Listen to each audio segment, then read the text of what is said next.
معراج سے نواز دیا جائے گا۔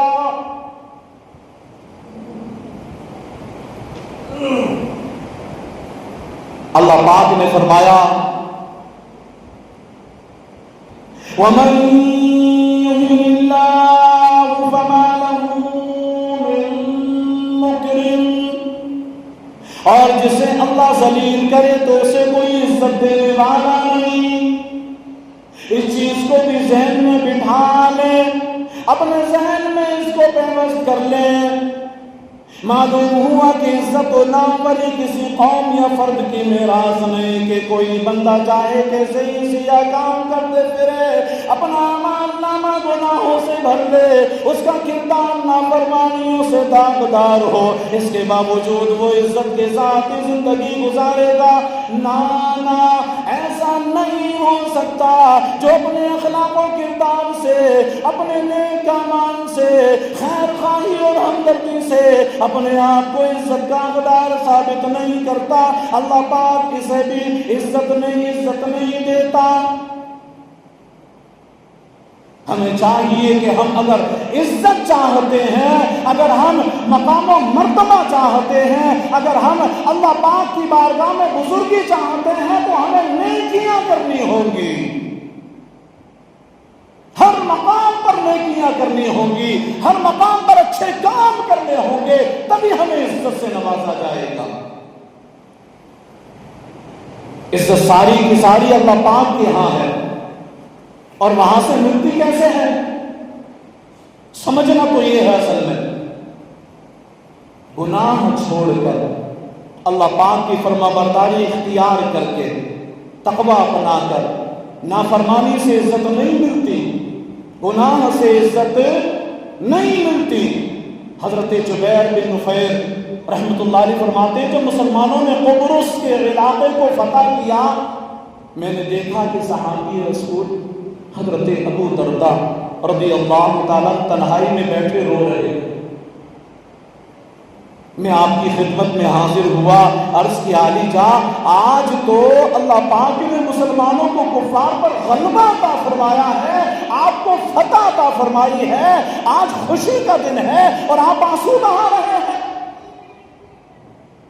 حضرت ابو درداء رضی اللہ تعالیٰ نے فرمایا ہے جبیر غور تو کرو، جو اللہ پاک کی نافرمانی کرتا ہے وہ اپنے رب کے حضور کتنا بے وقت ہو جاتا ہے۔ اور اس کو رہنے والے کیسے غلبہ و عزت والے تھے، انہوں نے اللہ پاک کے احکام چھوڑے، انہوں نے اللہ پاک کی نافرمانی کی، وہ باغی ہوئے، اللہ کی نافرمانی میں انہوں نے زندگی گزارنا شروع کر دیا، اپنے رب کریم کی نافرمانی کی، تو ان کا یہ حال ہوا کہ آج انہیں شکست ہوئی اور یہ ذلیل و خوار ہو کر کے رہ گئے۔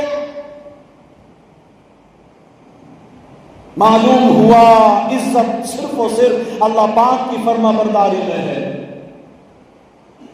جو اللہ پاک کی نافرمانی کرتا ہے وہ ذلیل و رسوا ہو کر رہ جاتا ہے۔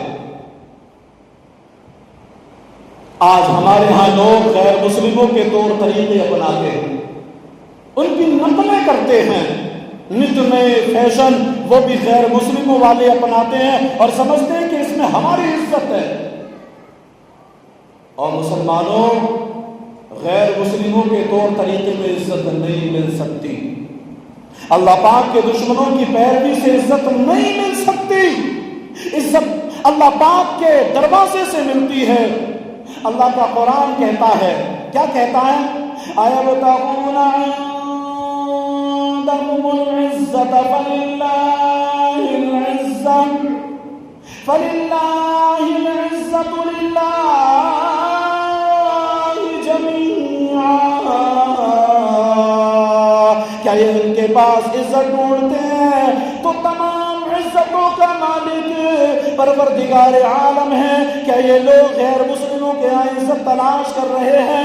جان لو عزت غیر مسلموں کے یہاں نہیں، اللہ پاک کی پاک بارگاہ میں ہے، لہذا ان کے طور طریقے اور راستے چھوڑو، اللہ پاک کے حضور حاضر ہو جاؤ، ساری عزتیں تمہیں مل جائیں گی۔ حضرت حبیب عجمی رحمت اللہ تعالی علیہ یہ بہت بڑے یہ کامل ہوئے ہیں، اب تاریخ پڑھیں گے تو پتہ چلے گا۔ شہر بصرہ کے رہنے والے تھے، توبہ کرنے سے پہلے آپ بہت امیر تھے، بہت کبیر تھے، لوگوں کو سود پر قرضے دیا کرتے تھے۔ حال ایسا تھا کہ جب کسی مقروض سے قرض کی رقم واپس لینے جاتے اور وہ نہ دے پاتا تو اس سے اپنے وقت ضائع ہونے کا جرمانہ بھی وصولا کرتے تھے۔ ایک مرتبہ آپ کسی مقروض کے ہاں پہنچے، دروازے پر دستک دی، وہ مقروض خود تو گھر پر موجود نہیں تھا، البتہ اس کی بیوی نے کہا میرا شوہر تو گھر پر نہیں ہے، نہ ہی میرے پاس رقم ہے جو میں آپ کو دے سکوں، البتہ آج ہم نے بکری ذبح کی تھی اور بکری کا گوشت بھی موجود نہیں ہے، سارا گوشت ختم ہو گیا، لہٰذا اس کا سر موجود ہے، اس کا سر بچا ہوا ہے، تم چاہو تو سر لے جاؤ بکری کا۔ حضرت حبیب عجمی رحمۃ اللہ تعالی علیہ نے سنا تو کہا لاؤ، سر لیا، گھر چلے گئے۔ بیوی نے کہا کہ لکڑیاں بھی تو موجود نہیں ہیں، جو تمہارے مقروض ہیں ان کے گھروں سے لکڑیاں بھی لے آؤ، دوسرے جو راشن پانی ہے دوسری چیزیں وہ بھی نہیں ہیں وہ بھی لے آؤ، تب تمہیں کھانا بنا کر کے دیا جائے گا۔ لہذا ہانڈی بنائی گئی۔ حضرت حبیب عجمی کہتے ہیں کہ جب کھانے کا وقت ہو گیا تو میں ہاتھ دھو کر بیٹھا، میری بیوی نے جیسے ہی ہانڈی کو کھولا، اس کے منہ سے ڈھکن کو ہٹایا تو اس میں سر کی جگہ خون بھرا ہوا تھا، ہانڈی خون سے لبریز تھی، اس میں خون تھا۔ جب اس نے یہ دیکھا چیخیں نکل گئی، پکار کر کے کہا ظلم ہو گیا، کیا ہو گیا دیکھیں آپ، اور یہ سب آپ کے گناہوں اور آپ کی کنجوسی کا نتیجہ ہے۔